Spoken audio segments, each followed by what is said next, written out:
నమస్తే రమ్మగారు. నమస్తే జయ. రమ్మగారు, మనకి ఆంజనేయ స్వామి అనగానే సింధూరం గుర్తొస్తుంది. ఓన్లీ ఆయనకే ప్రత్యేకం. మనం ఆ కలర్ ఇంకెక్కడా చూడం. ఆంజనేయ స్వామికి సింధూరానికి ఉన్న సంబంధం ఏంటండి? కరెక్ట్గా నాకు మీ శారీ కలర్ ఇంచుమించుగా అదే అనిపిస్తుంది. సింధూరపు రంగు.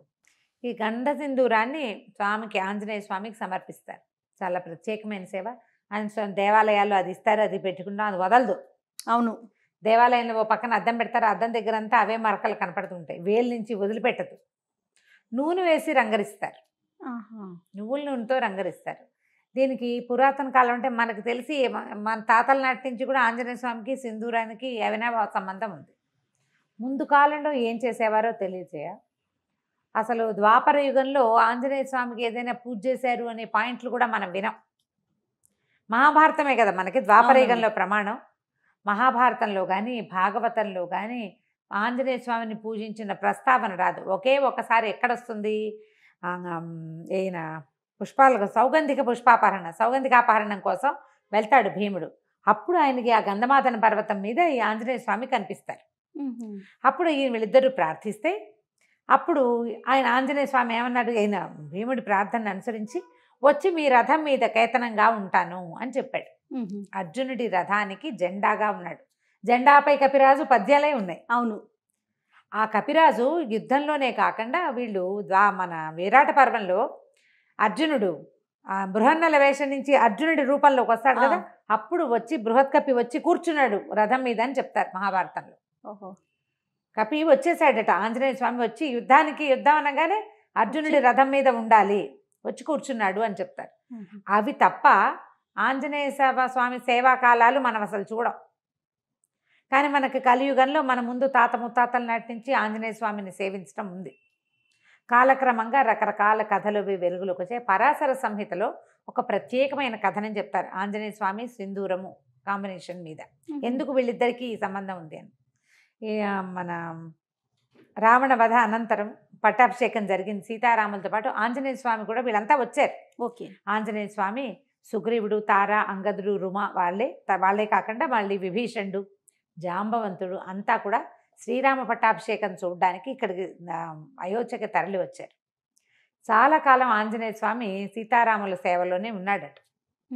అయితే ఒకనాడు ఆయన వచ్చేసరికల్లా సీతాదేవి సింధూరం పెట్టుకుంటాడు, బొట్టు పెట్టుకుంటుంది. అప్పుడు పాపిట్లో బొట్టు, సీమంతంలో బొట్టు పెట్టుకోవటం మన విధానం కదా.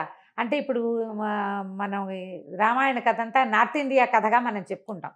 వాళ్ళకి పాపిట సింధూరం చాలా ముఖ్యం ఆ ప్రాంతం వారికి. బొట్టు పెట్టుకుంటుంటే ఈయన అడిగాడు, అమ్మా ఈ సింధూరం ఎందుకు పెట్టుకుంటున్నావు నువ్వు అని అడిగితే సీతాదేవి చెప్పిందట, రాముడు అత్యంత ప్రీతిపాత్రుడుగా ఉంటాడు, ఈ బొట్టే రాముని యొక్క ప్రీతి, ఆయనకి ఇష్టం. రాముడు ఎక్కువ కాలం, చాలా కాలం చల్లగా ఉండటానికి ఈ బొట్టు పెట్టుకుంటేనే ఆయనకి మంచిది. రాముని ప్రేమ, దానికి కారణం ఈ బొట్టు అని చెప్పింది. ఈయన ఆలోచించుకున్నాడు, ఈవిడ ఒక్క చిటికెడు బొట్టు పెట్టుకుంటేనే ఈవిడ తప్పిపోతే రాముడు ఎంత దుఃఖపడ్డాడు. ధీరోదాత్తుడైన వాడు, మామూలు వాడు కాదు, మహావీరుడు. ప్రపంచంలో ఉన్న వీరులందరినీ తోసిరాజనగలిగిన వాడు. ఆమె లేకపోతే ఎంత దుఃఖపడ్డాడు. అంత ప్రీతి, చిటికెడు బొట్టుతోటి అంత ప్రీతి వచ్చింది, అంత ప్రేమ భార్య అంటే. అందుకని ఆ సింధూరాన్ని తను కూడా పెట్టుకోవాలనుకున్నట్ట ఆంజనేయ స్వామి. రాముని ప్రేమ దాన్ని గెలవటం, రాముడు ఎంతో కాలం చల్లగా ఉండటం కోసం రెండు చెప్పింది కదా. అవును, ఆయన ఎప్పటికీ గెలుపొందుతూనే ఉండాలి రాముడు అంటే, మనం కూడా పెట్టుకోవాలనుకున్నాడు. పెట్టుకోవాలనుకుని ఈయన ఏం చేశాడు, సరే అట్లా వెళ్ళి సింధూరాన్ని తెచ్చుకున్నాడు. ఈయనకి కపి కదా, ముఖమంతా వెంట్రుకలు ఉంటాయి. సీతాదేవి పెట్టుకున్నట్టుగానే పాపిటి పెట్టుకోవడానికి ప్రయత్నం చేశాడు, కుదరలా. ఇదంతా హెయిర్ ఉంటుంది, కుదరలేదు. సరే ఏమనుకున్నాడు, ఎట్లా రాలిపోతుంది ఇది, ఆవిడ పెట్టుకుంటే ఉందే, నేను పెట్టుకుంటే ఎందుకు లేదు, రాలకుండా ఉండాలంటే ఏం చేయాలని నువ్వుల నూనె కలిపాడట అందులో. కలిపిన తర్వాత ముఖం మీద పెట్టుకున్నాడు, నుదుటి మీద పెట్టుకున్నాక ఆయనకు అనిపించింది, ఒక్క చిటికెడు ధరిస్తేనే సీతాదేవి అంటే ఆయనకి పంచప్రాణాలు కదా, శరీరం అంతా ధరిస్తే రాముడికి ఇంకా ప్రీతిపాత్రుడిని అవుతాను నేను అనిపించింది. మొత్తం సింధూరాన్ని ఒళ్ళంతా అలదుకున్నాడట.